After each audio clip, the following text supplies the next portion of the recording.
श्री सद्गुरु मौनी बाबा भगवान की जय। शिवोहम शिवोहम शिवोहम। तृतीयं न हि दुख समनागमनं न गुणाद्वितीयस्य समागमनं यदि चौक निरंतर सर्वशिवं अस्तवीरस्यैवा च शिशुश्च कथम। संसार में तीन प्रकार के दुख हैं, शारीरिक, मानसिक एवं आध्यात्मिक। इन तीनों का समागम आत्मा में ही है। आत्मा को दुख सुख की अनुभूति नहीं होती, वह केवल दृष्टा है। इसी प्रकार सत्व एवं तम दो गुण हैं जो प्रकृति के हैं। आत्मा में इन गुणों का समागम नहीं है, वह निर्गुण है। बुढ़ापा, युवा अवस्था एवं शिशु अवस्था के केवल शरीर की है।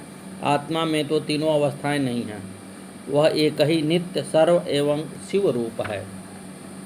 नन्वाश्रम वर्ण विहीन परम ननु कारण कर्तु विहीन परम यदि चौक निरंतर सर्वसिमं विनष्ट विनष्ट मतिश्च कथम। आत्मा का न कोई आश्रय है न वर्ण, वह एक ही श्रेष्ठ तत्व है। उसमें कारण एवं कार्य का भेद भी नहीं है। यदि वह एक ही नित्य सर्व एवं शिव है तो फिर उसमें नष्ट होने वाली एवं अविनाशी बुद्धि भिन्न कैसे हो सकती है। भाव यह है कि बुद्धि जैसी कोई भिन्न वस्तु नहीं है। ग्रसिता ग्रसितं च विपथ्यमिति जनिता जनितं च वितम्भ्यमिति यदि चैक निरंतर सर्वशिवं अविनाशी विनाशी कथं ही भवेत्। वह ब्रह्म एक ही है जो नित्य सर्व एवं शिव है, तो फिर उसे ग्रसने वाला और ग्रसित, उत्पन्न करने वाला और उत्पन्न होने वाला कैसे कहा जा सकता है।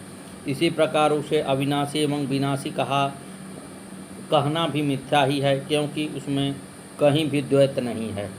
पुरुषा पुरुषस्य विनष्टमिति ही विनिता विनतस्य विनष्टमिति यदि चौक निरंतर सर्वशिवं विनोद अविनोद विनोद मतिश्च कथं।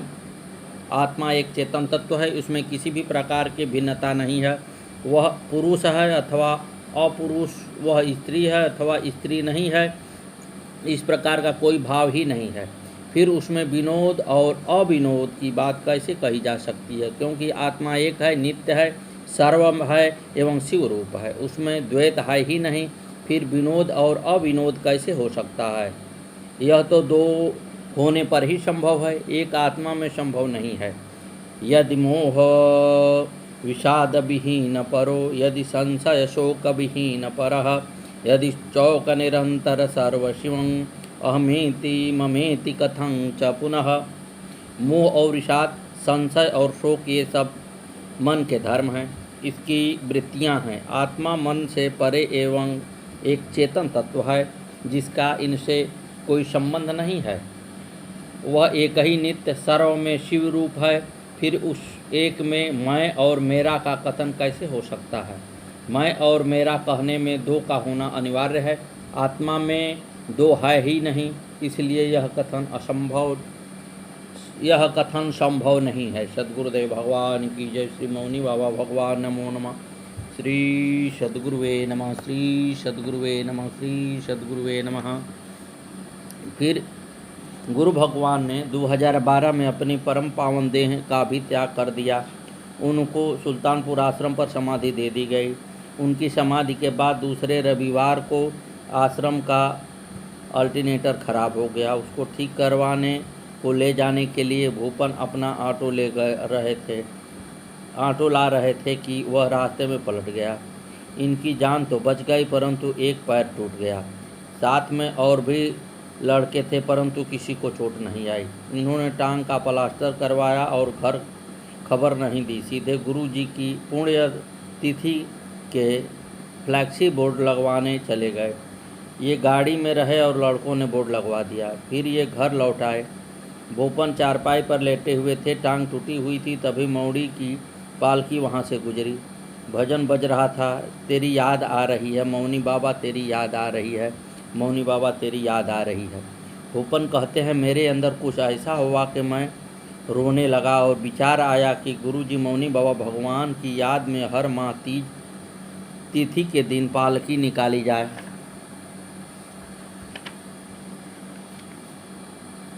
इन्होंने अपने साथी लड़कों को बुलाया। सोनू, पिंटू, कपिल आदि सब लड़के इनके पास पहुँचे। इन्होंने डीजे बुक कर लिया और रात्रि में ही पूरे क्षेत्र में मुनादी करवा दी। इनसे कुछ लोगों ने मना भी किया कि आश्रम पालकी का खर्च न देगा। भूपन ने कह दिया कि गुरुजी की कृपा से खर्च की आवश्यकता नहीं है, खुद कर लेंगे। तब से हर माह की तीज गुरुजी की पुण्यतिथि को यह पालकी निकलती है। भूपन कहते हैं कि इनकी बहन के बेटा न था। इनकी माँ का फ़ोन आया कि दुनिया गुरुजी से मांग रही है, तुम भी बहन के लिए कह दे।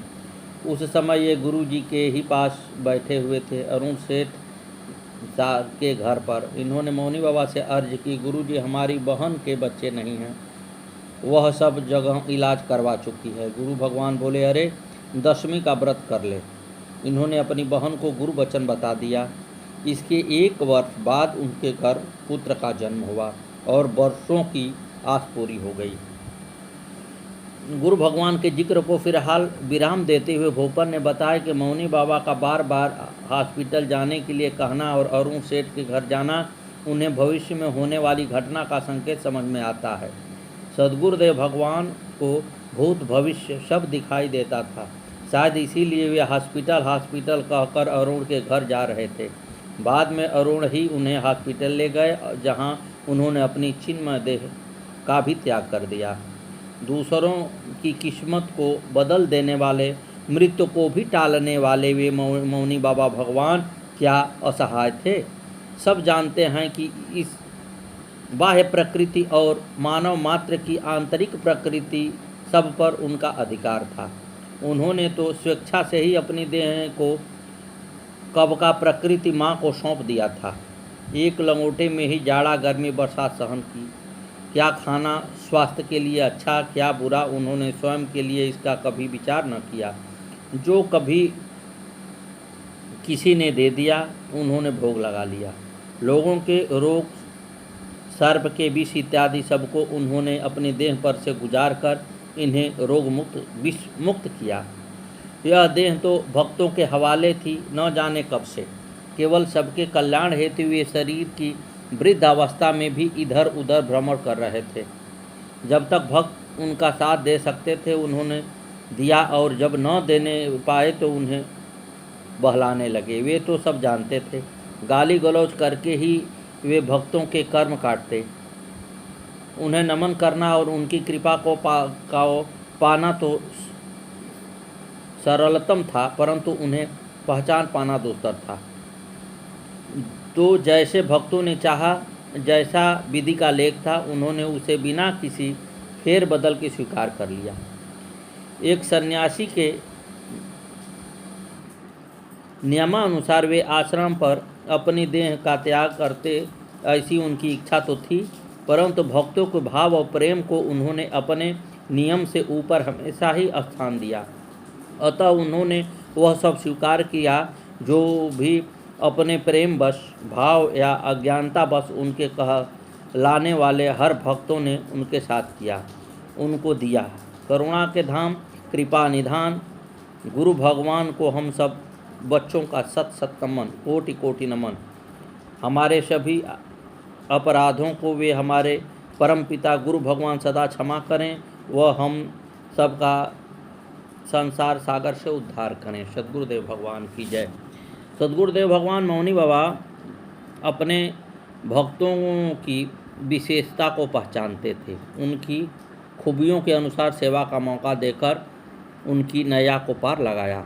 जटपुरा आश्रम पर उन्होंने बनवारीपुर के हरबीर सिंह को पुलिस की ड्यूटी दी थी।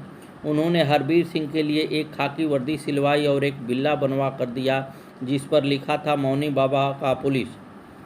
हरबीर सिंह वहां ड्यूटी पर तैनात रहते थे, आश्रम की सारी व्यवस्था की देखभाल करते थे और गुरु भगवान के पास मिलने जाने वाले लोगों को बिना आज्ञा कुटी में नहीं जाने देते थे। मौनी बाबा भगवान के भक्त चाहे पुराने हों या नए, हरबीर सबको रोककर बाहर बैठाते थे। साथ में एक लाठी लिए रहते थे। बहुत पुराने भक्तों को भी वे रोक देते। सभी उनसे नाराज रहते थे कि वे कौन हैं हमें रोकने वाले, कल के आए हमें जाने नहीं देते गुरुदेव के पास। गुरु भगवान आदेश कर देते तभी वे जाने देते। स्त्री पुरुष अमीर गरीब, युवा वृद्ध, छोटा बड़ा, उन्होंने किसी को नहीं जाने दिया। उनके इन व्यवहार को लेकर जब उनसे प्रश्न किया गया तो उन्होंने बताया कि वह आंखें खोलने वाला है। हरबीर सिंह कहते हैं कि सामने मालिक बैठा हो तो नौकर, भक्त या सेवक की क्या औकात है कि उनकी मर्जी के कुछ करे। हमारी औकात थी जो हम अपनी चलाकर उनके साथ रह लेते। उनका आदेश था, अरे आगे को कोई ना आवे, सवै पीछे मिठाई भीड़ करी हो। एक बार गुरुदेव मौनी बाबा जटपुरा आश्रम पर बैठे थे। एसडीएम शिकारपुर गुरु महाराज के दर्शन करने आए। उन्होंने हरबीर को आदेश दिया, ठग आई हो भगा दे। इन्होंने जाकर कह दिया कि मौनी बाबा भगवान आपसे नहीं मिलेंगे। उन साहब को वापस जाना पड़ा। कुछ दिनों बाद वे दोबारा दर्शन के लिए आए। तब उस दिन गुरु महाराज ने उन पर कृपा की और अपना पावन दर्शन उन्हें दिया। कभी कभी भक्तों को दर्शन कराने को हरबीर झूठ भी बोलते। ये गुरु भगवान से कहते, गुरु जी बहुत दूर से आए हैं दर्शन को। तब गुरु भगवान हंसते थे, क्योंकि वे तो जानते थे कि यहीं पास से ही आए हैं। सद्गुरुदेव भगवान की जय। श्री मौनी बाबा भगवान नमो नमः। आगे की कथा कल।